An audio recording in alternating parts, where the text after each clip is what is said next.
Hello, this is Mr. Zanalotta with you. We're going to talk about sketching, particularly sketching rational functions. And here's some steps to doing that. We first want to factor that whatever the rational function is that they give us, we want to factor it and make sure there's nothing we can cancel and make it a little simpler, and look into possible holes which will appear when we cancel. And then there's also vertical asymptotes when the denominator is 0, and horizontal asymptotes as we approach infinity from the negative or positive side. That should give us an idea of what's going to happen. So, and I think that's about it. We're going to plot 2 additional pieces for each arm other than the intercepts, and make sure that we have correct end behaviors. We're going to talk about end behaviors in a little different way than we have in the past. So here's one example. And when I factor this, this becomes 4 times the quantity x squared plus 2x minus 3. And that's all over the x minus 3 times x plus 3 when I factor that difference of perfect squares. Continue, we factor that top, we get 4 times x plus 3, x minus 1, x plus 3, x minus 1, and that's all over the x minus 3, x minus plus 3. I can go ahead and factor out the x plus 3, which I told you is going to give us holes. The holes that we're talking about is when x plus 3 becomes 0, that means x equals negative 3. Is going to give us a hole. So our simplified graph, when we go to graph and we get our x and y our x, y table, we're really looking at y being 4 times x minus 1 all over x minus 3. Now, we still want to consider the fact that we could have some zeros, the intercepts. And when will we have intercepts? Well, first of all, when x equals 0. If I put in 0, and remember my horizontal asymptote, we also have that horizontal asymptote and vertical asymptote, x equals 3. So I like to put 3 sort of in this table. That's going to be undefined, but it's sort of like what's going on above, what's going on below is what we're really looking at. And with that in mind, if I put in x equals 0, that's going to make that 4/3. 0, negative 4. We end up with a negative 4 over a negative 3. Negative 4 over negative 3 is positive 4/3, which is 1.3 roughly. For graphing purposes, I would say 1.3. I know it repeats. And then, when would the top be 0? The top would be 0 when when x equals 1. If x equals 1, that's going to make the top 0, and that value is going to be 0, so we got 1, 0. So for intercepts, we have 0, 1.3, and 1, 0. We had our vertical asymptote at x equals 3. Horizontal asymptote is what happens when we have infinity plugged in here and infinity plugged in here. Well, minus 1 doesn't really do much to infinity, and neither does minus 3. But we have a 4 times infinity over infinity, which is 4. I would expect in that situation, things are going to tend towards 4. So y equals 4 is a horizontal asymptote. Y equals a 4 equals a horizontal asymptote. Now we still need to get a few more points here, and that's it, really, for what I was going to look at. And then once we get the graph, we'll look at the end behaviors. So, looking at what we have here, I would like to go ahead and still get this 2 plugged in there. If I put in 2 into my x's, I get 4 times 2 minus 1, which is 4, a positive 4. And then if I plug in 2 there, I get a negative 1. So that ends up being negative 4. 2, negative 4. 2, negative 4 is 1. We had the 1, 0. We had the 0, 1.3. And I also, since we want to put in another 1, why not put in negative 1? So negative 1, plug in negative 1, we get 4 times negative 2, which is negative 8. Plug in negative 1, I get negative 4. I get a positive 2. So there's a couple more points to graph. Now, looking at the other side, we have 3, 2. I'm going to go ahead and put in 4. 4 minus 1 is 3. 3 times 4 is 12. 4 minus 3 is 1. So 4, 12 would be on the graph. And then let's go ahead and go up a little bit. 7. 7. 4 times 6 is 24. 7 minus 3 is 4. That's going to end up being 6. So there's some points we can graph. 7, 6, 4, 12. 2, negative 4, negative 1, 2, and then the 2 intercepts. And that should give us an idea of what we're doing, especially once we divide up the graph, which you'll see we're going to do here with our asymptotes. And I'm going to go ahead and try to make my asymptotes stick out a little bit. On this, we said our vertical asymptote was at 3. 1, 2, 3. I'm going to go ahead and highlight that. And then I'm going to highlight y equals 4. 1, 2, 3, 4. Don't mess up there. There we go. Now plot our points. Going back in and saying we want to plot those points at 7, 6. 1, 2, 3, 4, 5, 6. 7, 1, 2, 3, 4, 5, 6. There's 7, 6. 1, 2, 3, 4. 1, 2, 3, 4, 5, 6, 7, 8, 9, 10, 11, 12.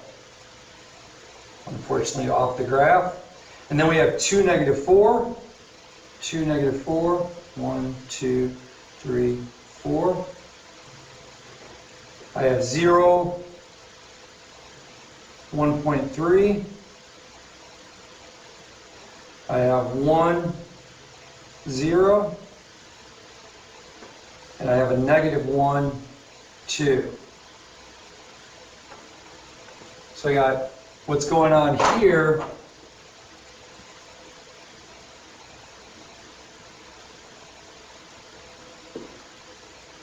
And then I have what's going on here. And now let's talk about end behaviors. Limits. As x approaches negative infinity. As it's going out here, here's what we're talking about. This end behavior out here.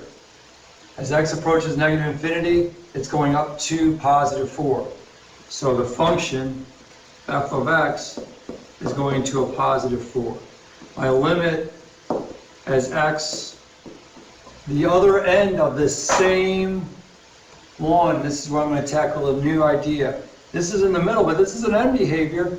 We're talking as x approaches 4, 1, 2, 3, 3 from the negative side. Because notice, if it goes towards the negative, from the negative side, it's going towards negative infinity. And if I take that same limit, x approaching 3 from the positive side, now I'm talking about this up here. That's this end behavior. And that end behavior is going to be going towards positive infinity. So f of x goes towards positive infinity.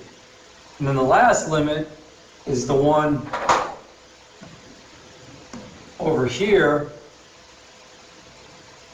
It's a terrible color, but anyway, limit as x approaches 3 from the negative side, f of x will equal, it's down here, it's going towards positive 4.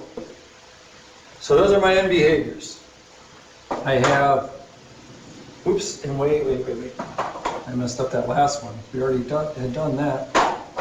It's a limit as x approaches positive infinity. The limit is positive 4. So as x approaches negative infinity and as x approaches positive infinity, it's going to 4. As x approaches 3 from the negative side, it's going down, so it's negative infinity. And as x approaches from the positive side, 3, it's going up, it's positive infinity. I know that's a new concept. We'll do one more, which should hopefully solidify that idea. And this is, I hope you find a little simpler to work with. We go ahead and we think of this as 5 times x over x times x plus 2 after I factor it.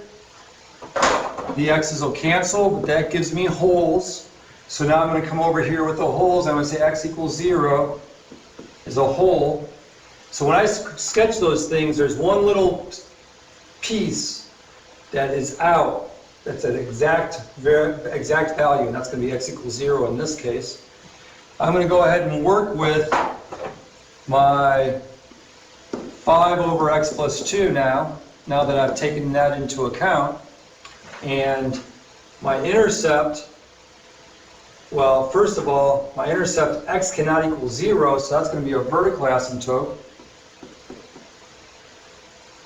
And horizontal asymptote, as x approaches infinity, it keeps getting closer and closer to 0. So y equals 0. As x approaches infinity, y is going towards 0. Vertical asymptote, whoa, oh my goodness. I'm going to go ahead and leave that, even though x equals -2 is my vertical asymptote. That's where that's going to be. And my horizontal is going towards 0. My intercepts, again, if my horizontal asymptote is on the x-axis, it's never touching that. We're not going to have an x-intercept. We do have a y-intercept at 0, 2.5, or 2.5 for graphing purposes. No oblique asymptote, and we need the idea that x, y, I have my vertical asymptote at -2. That's where my vertical asymptote is. I'm going to plug in, I remember 0, 2.5. I'm going to, on the other side of that, -4 is also going to be at, well, -4, if I plug in -4, I get 5 over -2, which is a -2/2. I can plug in -7, and that's going to be 5 over -5, which is going to be a -1. I can plug in 2, +2 is 5/4, which is 1.25. And if I plug in a 3, I get 5 over 5, which is 1. So I think those are good points to use. Again, we have the y-intercept 0, 2.5, but the other 4 are the 2 from each arm that we're required to do, so we get an idea of what's going on. So when I graph this, again, highlighting my vertical asymptote is x equals -2. And my horizontal asymptote is at the x-axis, y equals 0. From there, now let's go ahead and graph these points. We're at 1.7. Which is just shy right there. 0, 2.5, 1, 2.5. Negative 1 goes up to 5, 1, 2, 3, 4, 5. Then I have negative 3, 1, 2, 3, down 5, 1, 2, 3, 4, 5. And then I have negative 4, negative 2.5, right there. And negative 5 will be here, negative 1.7 right there. So that gives me my graph. My two legs are like this and like this. Gives you the idea. That was the points that I had talked about. Now limits. The limit as x approaches negative infinity is out in this area, out on the left, and that's going towards 0. So f of x, the y value is going towards 0 as I go out to negative infinity. And I could go ahead and list the limit as x approaches positive infinity is also going to be the f of x going towards 0. The limit as x approaches negative 2 from the negative direction, the limit as x approaches negative 2 from the negative direction. I need that negative on the right side. I have a negative 2, negative right is f of x going towards negative infinity. From the negative side, the limit as x approaches negative 2 from the positive side, f of x would equal positive infinity. And that's my end behaviors. So I hope that makes sense to everybody. Please make sure you continue watching videos, taking notes, and doing the practice and those mastery checks. Hope that helps, and have a great day. Thank you.